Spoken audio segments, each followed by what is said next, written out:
Welcome, everyone, to the Crexi Podcast. We are here live at Beth Azor's Women in Real Estate Investing Summit, the 5th annual summit, which is amazing. And today we are so excited to talk to Pamela Bardhi. Pamela, do you like Pamela? Either What do you one. prefer? Either way, so happy to have you here. Welcome to the podcast. Thank you so much for having me. So excited to be here. We're so excited too. So to kick us off, how did you get started in commercial real estate? Where did you first encounter it, and what about it drew you into it? Yeah. So I actually had 2 restaurants by the time I was 21. So kind of reverse back a little bit. I came to the US when I was 5. My parents bought a business when I was 10. I started working there when I was 10 years old in the restaurant, the Wow. family restaurant. So by the time I was 18, I was running the show with them. By the time I was 21, I opened up 2 of my own restaurants, which got me in a significant amount of debt. So that being said, I was like, well, I need to create different streams of revenue. And this was like around 2013 when so many house flipping things were coming out and all this. And so I was like, you know what? I want to flip a house or 2 a year, make my own income, and then I'm good to go. And so as I was doing that, so I dove into that world, fell in love with development. And as I was doing that, I was getting a lot of attention in the real estate industry. So there was a few brokerages, especially there's this one commercial one that headhunted me. And they're like, listen, you're an entrepreneur, you're a developer, you're a go-getter, get your real estate license and come hang out with us. We'll teach you commercial as well as you're doing stuff in development. Nice. And I was like, well, that sounds interesting. So that's how it started, if you will. Yeah. Oh, interesting. So attracted their attention. They're like, we think you got the stuff. Yep. Basically. You got the sauce. You got the sauce. Yes, there's definitely a sauce in commercial real estate. That's for sure. So, you became a broker. Yep. And then can you tell us a little bit more about the early days of your career path? Did you have any favorite deals, or maybe even really bad deals that imparted lessons to you that have really been pivotal for your career? Absolutely. So when I was doing commercial real estate and I was on the brokerage end of things, I was learning so much. So I was absorbing. I was like sponge because I was like, this is so fascinating to me. Whenever anyone would say get your real estate license, I was like, I'm not selling houses. It's not my jam, right? But I love business. And commercial real estate is all business and it's all numbers, but most importantly, it's relationships, which is that's the sauce that we were just talking about, right? Is the relationships. That is an absolutely critical component to the game, right? So I was just sponging everything. And so I was learning through mistakes that our clients were making. Sure. And then of course I had my own development deals where I was GCing and doing different projects myself. That was a little bit more on the residential side. On the commercial side, kind of learning and seeing what's important in the site selection for developers. Why do certain clients go for certain asset classes, and some of them go for A class, some of them go for B class, and kind of understanding what the buy box and all of that is. Because, and helping them with strategy, you're trying to understand what's their return that they want to get for their team, essentially. Yeah. All those, there's so many layers. So many layers to that. And every business is its own unique thing. And you really got to understand not only the mindset of the owner that you're working with, but also what they're what keeps them up at night, what they're most focused on, things like that. So you learn a lot. It's really diverse, honestly. Yep. So going from brokerage to this empire of branding and coaching and being a speaker and helping people, where did that come into the picture? So when I hit 27, I was featured in Forbes and Time magazine for being a trailblazer in the real estate industry. So that was with my work between the brokerage, the construction, and the development. So I had the trifecta of companies, which I still have today, but it's now rebranded into the Revelution Group, right? So now kind of translating all of that and bringing it all over, when I got to that point, it was a sense of emptiness, if you will, because I had gotten there and I was net 7 figures, was doing awesome, pinnacle, right? Anything I've ever dreamed of to get to that point. Then I felt unfulfilled. So I was like, how am I going to take, I had this little God tap. I always talk about it. That was hey, Pam, you're doing great things for yourself. What are you doing for the world? And that's when I started, was okay, how am I going to use my development and construction skills and also my journey to help other people and help the planet. And, basically my life's purpose. Like, what is that? So it was like this soul searching that had to happen, that happened after that, which is really interesting. What did that look like? So, that's when I was diving into like what makes people successful. I launched my podcast. And then from there, kind of like I'm now 300 episodes in. And what I can tell you is some of the most successful people in the world, the number one thing that they had in common was they believed in something greater than themselves, number one. And number two, their wellness was on another level. They exercised, they did all these things. They took care of mental, spiritual, physical, every area. Wellness is not just like, okay, go to the gym and work out. It's emotional, it's mental, it's got all these facets. And so for me, it's really taken a long time to kind of culminate the worlds together, right? So now I'm creating sustainable and intentional communities. So it's basically I'm developing communities that have all of these components in it, which is super cool. So it was like a personal journey that now translated into like a career journey that I get to kind of infuse it all together, which is a really exciting place to be. Providing that for other people who maybe just haven't had that contact. Exactly. Yeah, absolutely. That's so awesome. Thank and you. It's so fulfilling too. Yeah. Oh, I can't wait. So I'm curious, what does that look like in practice, right? You're bringing obviously your touch, your personality, your experience into these development deals and building these communities.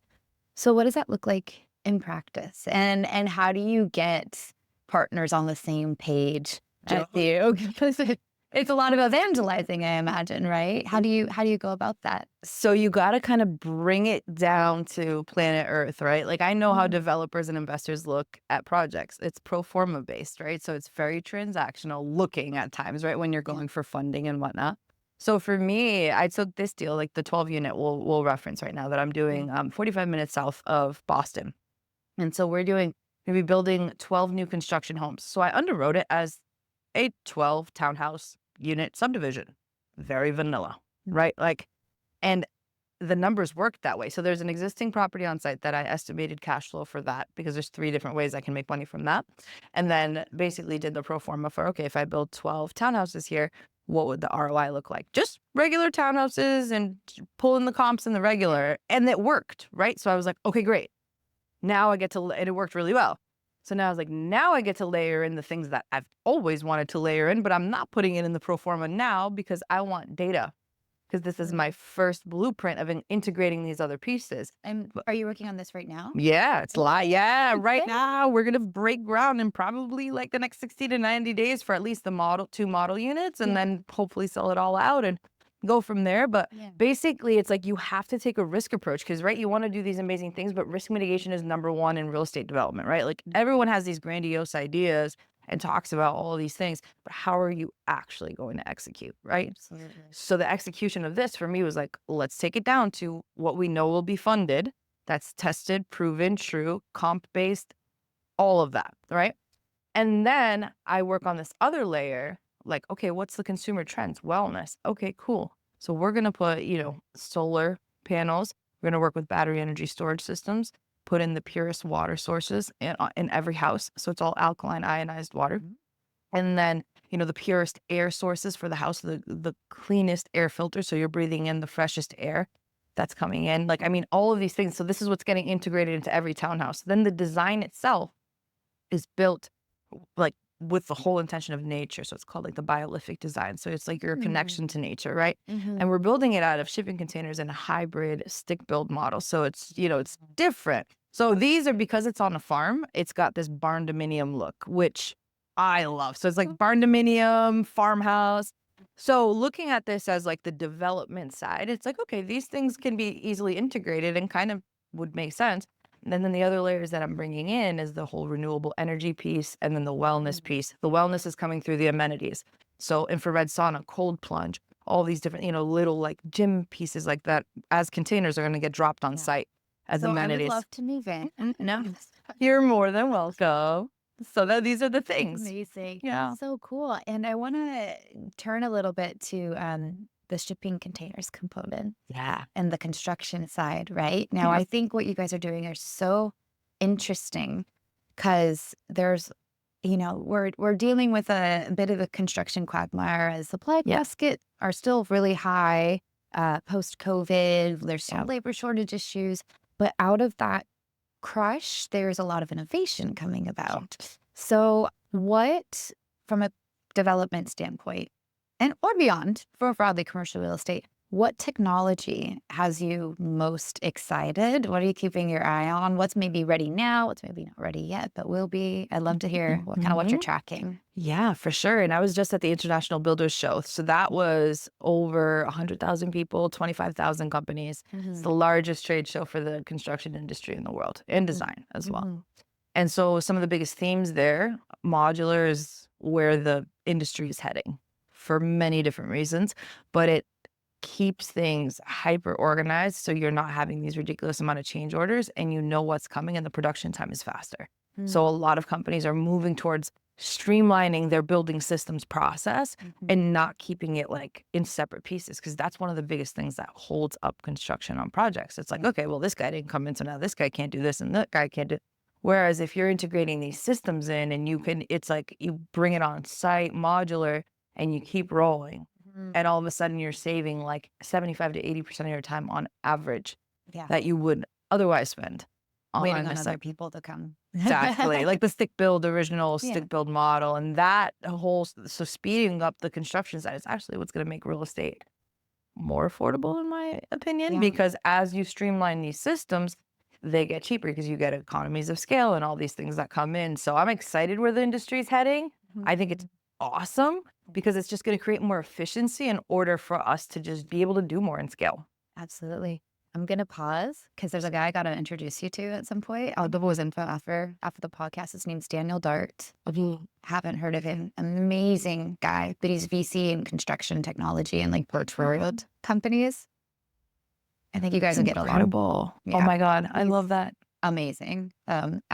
I'll let you look up his story because it's like too much to put in. Wow. Anyway, I love it. Thank you. I want to connect people. That was all very exciting stuff. I'll do a proper jump back in. I just got too excited. Keeping up the shipping containers too. I was like, oh, I've like been hearing about this. So it's so interesting. Yeah. I'm curious, as you know, this construction space is moving more towards that modular, putting systems in place rather than just people. Yeah. What do you think the trickle down effects will be for those other players in the industry? I'm curious, will they, I'm sure there's still going to be things that need to be those people, right? Right. But how do you see that transforming? And then where do you see opportunity for people to come in and jump into the construction or development space? Absolutely. So, I mean, these modular systems, so they're being created by these larger companies. So I'll tell you, like in my company, so I'm also a supplier of the shipping containers in all 50 states, as well as panelized systems through Certainty and St. Gobain. So basically, both are very different products. One is more like stick frame original, but they basically comes in, it gets assembled on site, and you have the whole building envelope ready. That's the panelized side. Yeah. And then in terms of the shipping container side, it's kind of like the same thing. You set and stitch kind of on site. So there's a lot of opportunity coming with that, because what's happening in construction is like, there's also a lot of cash flow issues where a lot of contractors, if they don't have work, they don't get paid, right? So now streamlining these systems and creating modular systems gives people a more kind of stable lifestyle. So I'm thinking about the tradesmen that are, and women that are in the industry, right? So I think it's going to be for the better, streamlining these systems, and you're going to see a lot more factories coming out, and which will create more jobs and create more stability. And the more that happens in the construction field, the more, like I said, increase the efficiency and help as many people as we can. Like, it's just going to, like, economies of scale are going to translate tremendously. So I think there's a lot of opportunity coming, but it was crazy to see it at IBS, how many modular products are coming out now. And the industry's focused on more of like the systems approach rather than like having it all built separately, because it's just, as we know, not efficient. Yes. So Yes. the real estate industry has told us that we're so behind on building however many houses and units in the country. So I think 7 million to be exact. Yes. Which is nuts. Yeah, it is absolutely insane. So kind of pulling back a little bit, but still related to the opportunity that's coming. Yeah. How would you like to see, or how would you do have your podcast, you do your speaking events, but for young people, for women especially, a lot of people don't know this industry exists.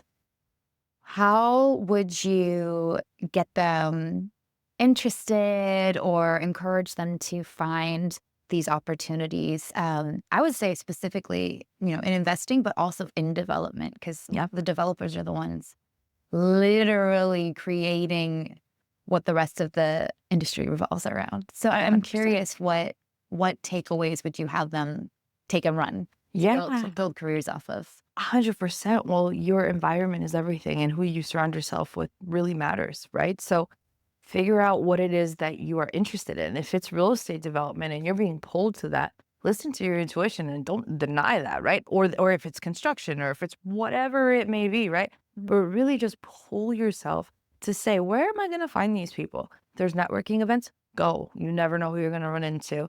And the cool thing is, especially women love to help other women, right? So like, go to these networking events, ask questions. Like, it's okay. People want to help. Like, that's one of the things that I tell people all the time. I'm like, you don't understand how many people are so willing to. I mean, in my industry, like construction and real estate people, I say, are like the best humans on the planet. Like, they want to help, they want to serve, they want to do all the things.